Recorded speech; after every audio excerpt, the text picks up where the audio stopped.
बिस्मिल्लाहिर्रहमानिर्रहीम। हज़रत मुआविया रज़ी अल्लाह तआला अन्हु उनकी यौम वफ़ात 22 रजबुल मुरज्जब है और इसी हवाले से सीरत मुआविया के उन्वानात पर हमारे असबाक भी चल रहे हैं।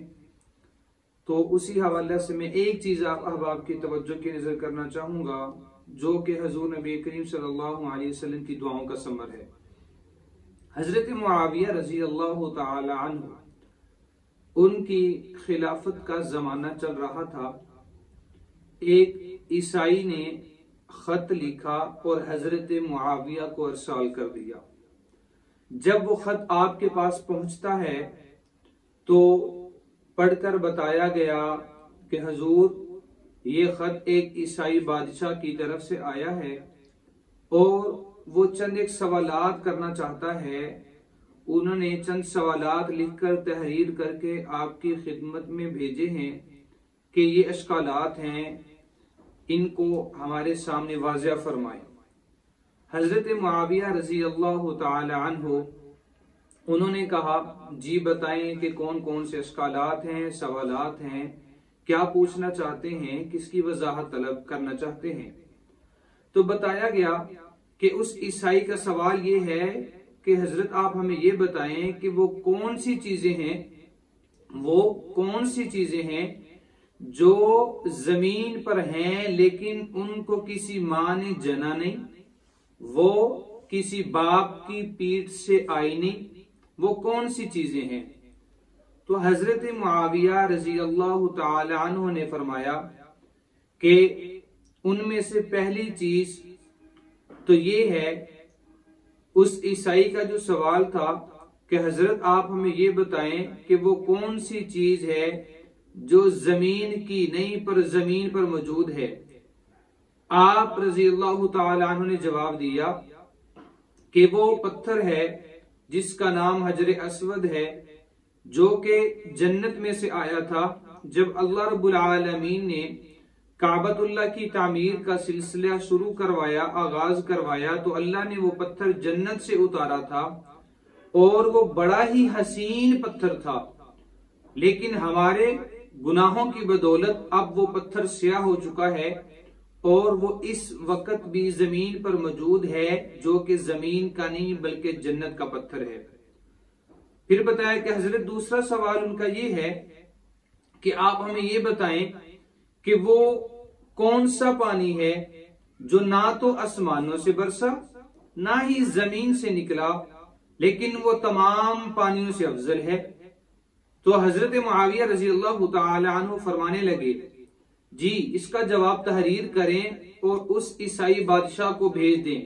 जवाब ये तहरीर करवाया कि जब जंगे खंदक के मामलात चल रहे थे, खंदक को खोदा जा रहा था, वहां पर हजूर नबी करीम सल्लल्लाहु अलैहि वसल्लम के साथ हजूर के असहाब भी मौजूद थे। तो उन असहाब में से एक ने अर्ज किया कि या रसूलल्लाह सल्लल्लाहु अलैहि वसल्लम, हमारे पास पानी खत्म हो चुका है, वुजू करने के लिए पानी नहीं बचा। हजूर ने फरमाया, अच्छा ये बताओ कि किसी के पास पानी मौजूद है।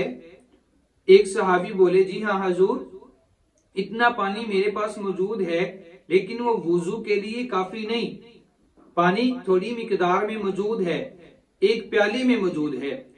हजूर नबी करीम सल्लल्लाहु अलैहि वसल्लम ने फरमाया कि वो पानी लाया जाए।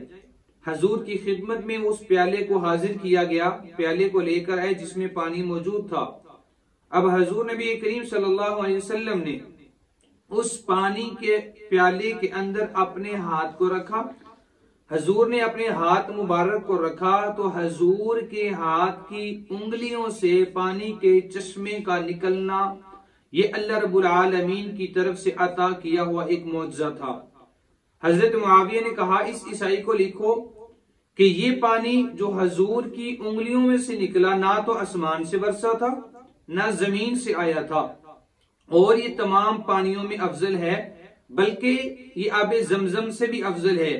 उसकी वजह ये बयान फरमाई कि जो आबे जमजम है वो इस्माईल की एड़ी के रगड़ने से निकला और जो ये पानी है ये दोनों जहानों के सुल्तान आमिना के लाल जनाब मोहम्मद मुस्तफ़ा सल्लल्लाहु अलैहि वसल्लम की एड़ी से नहीं बल्कि हजूर के हाथ की उंगलियों से निकला। इस वजह से ये पानी तमाम पानियों से अफजल है। आप याद करें हजूर की उस दुआ को जो हजूर ने हजरत मुआविया रजी अल्लाह तआला अन्हु को दी थी, अल्लाहुम्मा अल्लिमुहुल किताब अल्लाहुम्मा इमलाहु बिल इल्म। हजूर ने हजरत मुआविया के लिए जो जो दुआएं दी थी वो यूं अल्लाह रब्बुल आलमीन ने पूरी फरमाई और दुनिया को दिखाई। फरमाया हजरत मेरा एक और भी सवाल है। हजूर नबी करीम सल्लल्लाहु अलैहि वसल्लम के ये प्यारे सहाबी हजरत मुआविया रजी अल्लाह तआला अन्हु फरमाने लगे, जी बताएं क्या सवाल है उस ईसाई का, इससे अगला सवाल क्या है। उन्होंने कहा वो चीज बताएं कि जिसके माँ बाप नहीं लेकिन वो चलती फिरती है चीज, मतलब वो चीज जिसको ना तो माँ ने जना है ना बाप की पीठ से है लेकिन फिर भी वो चलती फिरती है। तो हजरत मुआविया रजी अल्लाह तआला अन्हु ने फरमाया जवाब तहरीर करो और ये बादशाह को भेज दो कि एक तो वो ऊंटनी है जो हजरत सालेह अलैहिस्सलातु वस्सलाम को अल्लाह ने बतौर मौजज़ा दी। जब हजरत सालेह की कौम ने डिमांड ये की, सवाल ये किया कि आप हमें कोई मौजज़ा दें, आप हमें कोई मौजज़ा दें, तो हजरत सालेह अलैहिस्सलातु वस्सलाम के देखते ही देखते उस कौम को बतौर मौजज़ा अल्लाह ने दिखाने के लिए पहाड़ों को चीरा। उन पहाड़ों में से एक हुई आई जो कि मौजज़ा थी, जिसकी ना तो कोई माँ थी ना कोई बाप था। बिल्कुल इसी तरह एक और हजरत मुआविया रजी अल्लाह तआला अन्हु ने चीज बताई और वो ये फरमाया कि हजरत मूसा अलैहिस्सलातु वस्सलाम उनका जो असा मुबारक था वो चलता फिरता था जबकि उसकी ना माँ थी ना बाप था। और बिल्कुल इसी तरह हजरत मुआविया रजी अल्लाह तआला अन्हु ने फरमाया कि एक और चीज लिखो कि हजरत आदम अलैहिस्सलातु वस्सलाम भी दुनिया में आए, ना उनकी माँ है ना उनके बाप हैं। इसी तरह अम्मा हवा अलैहिस्सलातु वस्सलाम को अल्लाह ने दुनिया में भेजा, ना उनकी माँ है ना उनके बाप हैं, बल्कि अम्मा हवा को आदम अलैहिस्सलातु वस्सलाम की पसलियों में से पैदा किया और अम्मा हवा हजरत आदम का जुज है, कुल नहीं। अम्मा हवा हजरत आदम का जुज है, कुल नहीं। इसी वजह से अल्लाह रब्बुल आलमीन ने कुरान करीम के अंदर ये इरशाद फरमाया अर्रिजालु कव्वामून अलन निसा कि अल्लाह रब्बुल आलमीन ने हकमियत अता की है मर्दों को औरतों पर। क्यों? औरतें मर्दों का जुज हैं, कुल नहीं।